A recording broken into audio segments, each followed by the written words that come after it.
आज के सभापति और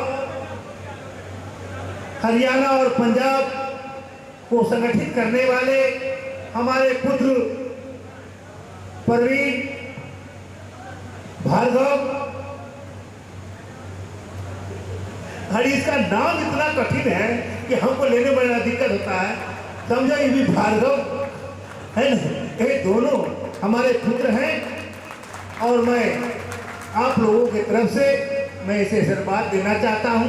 हमारे पुत्र राष्ट्रीय प्रभारी मनोरंजन कुमार जी, हमारे पुत्र आलूदम जी जो बंगाल की धरती से आया है, हमारे पुत्र काशी विश्वनाथ जी वो भी बंगाल की धरती से आया है, हमारे पुत्र कौन देखा है धौन देखा आसाम से आया है, हमारे पुत्री सीमा मंत्री ये भी आसाम से आई है, बंगाल चाहिए मैं बंगाल बोलने पर है तो इसलिए हमको कंफ्यूज हो जाते हैं।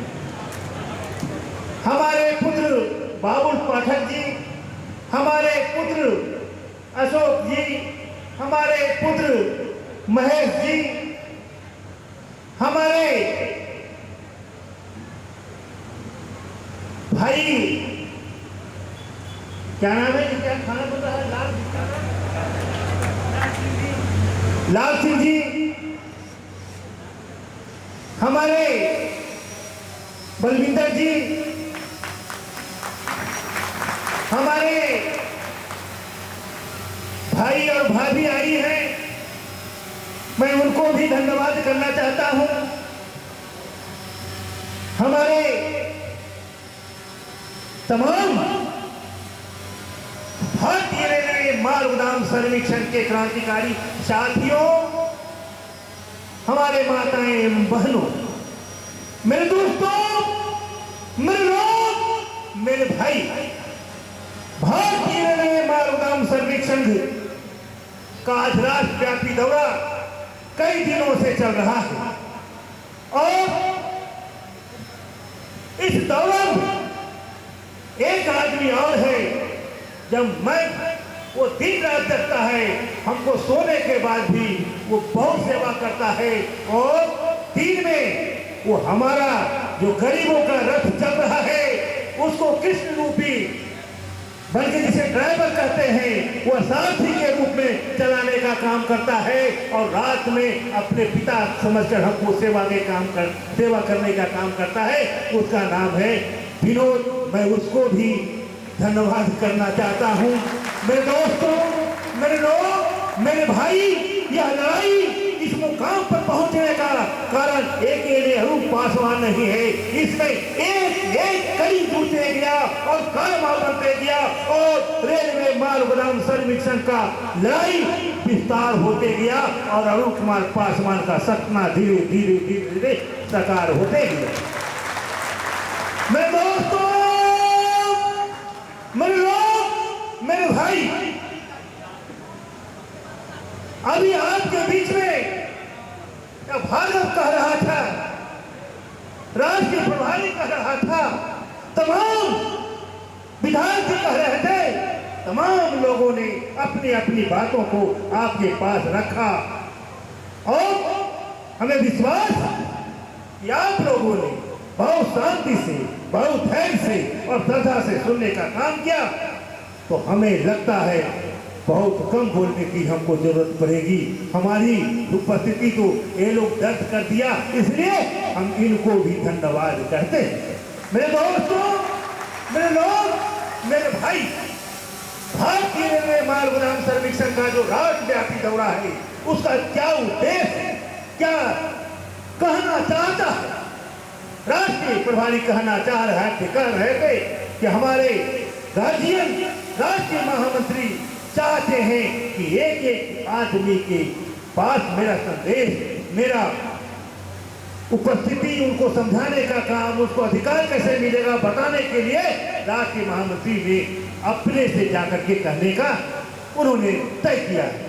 यह तय करने के लिए, यह बताने का एक उद्देश्य है मेरे दोस्तों, एक लक्ष्य हमारा है, एक सोच हमारा है, एक सपना हमारा है। और तुम्हारे बीच आकर के अपने श्रद्धा को बताने के लिए उपस्थित हुआ हूँ। इसलिए हे रेलवे मार्ग उड़ान सर्विस संघ के कर्मधारों, हे देश के निर्माताओं, तुम ही देश का निर्माता है, तुम्हारे ऊपर ही देश चलता है। तुम देश के ऊपर नहीं हो, तुम परदेश है, तुम नहीं तो देश नहीं। मेरे दोस्तों, तुम कंधा पर जो सीमेंट चढ़ाते उतारते हो, रंग चढ़ाते हो, उससे बड़े बड़े बिल्डिंग बनता है। मेरे दोस्तों, अनाज हो, फल हो, सब्जी हो, तमाम IAS के घर में भोजन बनने का काम होता है, वो आपका देन है और उसी को खा करके वह अवसर कहलाता है। मेरे दोस्त, मेरे लोग, मेरे भाई, हमें वह दिन आज है जब हमने पूरे हिंदुस्तान में और जंतर मंतर पार्लियामेंट को घेराव करने के बाद हमने घोषणा किया था कि पूरे हिंदुस्तान में रेलवे माल गोदाम में काम करने वाला व्यक्ति, उसका डिमांड नहीं पूरा होगा तो अमुक तारीख को हड़ताल किया जाएगा। और हमने हड़ताल करने का काम किया था। वो हड़ताल 35 दिन चलने का काम किया था मेरे दोस्तों। और पूरे दिल्ली में मेंबर ऑफ पार्लियामेंट हो या भारत सरकार का कोई मंत्री हो या वहां कोई भी पदाधिकारी हो, ऐसा परिस्थिति आ गया कि आजादपुर मंडी से एक आलू भी कहीं जाने का काम नहीं किया। इसलिए अरुण कुमार पासवान का बेटा हड़ताल पर बैठा हुआ था। किसी के घर में तेल की व्यवस्था नहीं, किसी के यहाँ अनाज की व्यवस्था नहीं। यह हमने भारत सरकार को ही नहीं, पूरे हिंदुस्तान को दिखाने के लिए दिखाया था, आपके बल पर दिखाया था, आपको ताकत को दिखाया था कि अगर हम नहीं तो कोई नहीं। और हमने यह साबित करने का काम किया। मेरे दोस्तों, मेरे लोग, मेरे भाई, आपके प्रभारी आपको कह रहे थे कि जब लॉकडाउन हुआ था तो तमाम बातें हुई, सरकार ने हमें आदेश किया, सरकार ने आदेश नहीं निवेदन किया, लेकिन हम सरकार की बात को ही नहीं, हम अपने देश को बचाने के लिए, हम अपने परिवार को जिंदा रखने के लिए कि हिंदुस्तान का कोई भी नागरिक भूखा नहीं रहे, इसलिए हम कोरोना से लड़ाई लड़ करके हमारा मजदूर काम करने के जाने के समय दौरान कहीं लाठी भी खाने का काम किया था सिपाही से, लेकिन वो अपना दायित्व नहीं भूला, वो अपना कर्तव्य नहीं भूला और निरंतर काम करते रहा। उसके बल पर पूरे हिंदुस्तान में भोजन भाव सबको मिलने का काम किया।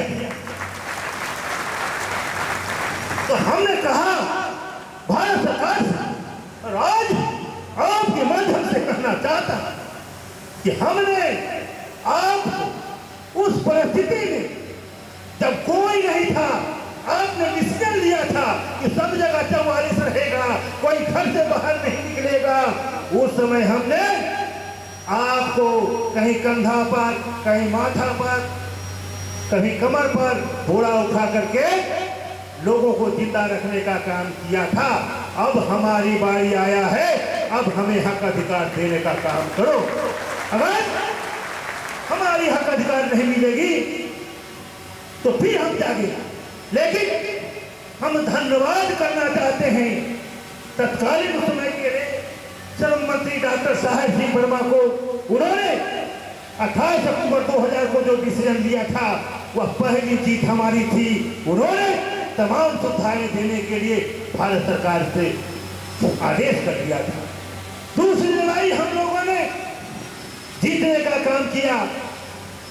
धरना और प्रदर्शन, घेराव, तमाम व्यवस्थाएं, कई साथी हमारे शहीद हो गए इस लड़ाई में, कई साथी का पैर गायब हो गया, किसी का हाथ गायब हो गया। हम लोग पार्लियामेंट हो, प्रधानमंत्री हो, श्रम मंत्रालय, रेल मंत्रालय, तमाम जगह घेराव और धरना प्रदर्शन करने का काम करते थे। उसमें हमारे लोग पानी का बौछार भी खाने का काम किया है और पुलिस के लाठी खाने का भी काम किया और जेल में जाने का भी काम किया, लेकिन लड़ाई को कभी विराम देने का काम नहीं किया। मेरे दोस्तों, उसका परिणाम है, उसी का अंजाम है मेरे दोस्तों कि भारत सरकार ने मजबूर होकर के हम लोगों को 2.5 लाख से 1.5 लाख, कम से कम 1.5 लाख मजदूर होगा, उसके सामने तत्कालीन रेल राज्य मंत्री राजन गुहाई, वो भी असम की धरती से आता है, उन्होंने हम लोगों को रेलवे का QR कार्ड देने का काम किया। कई लोग उस सभा में उपस्थित, और वह QR कार्ड आज हमारे लिए वरदान बन गया। हमारा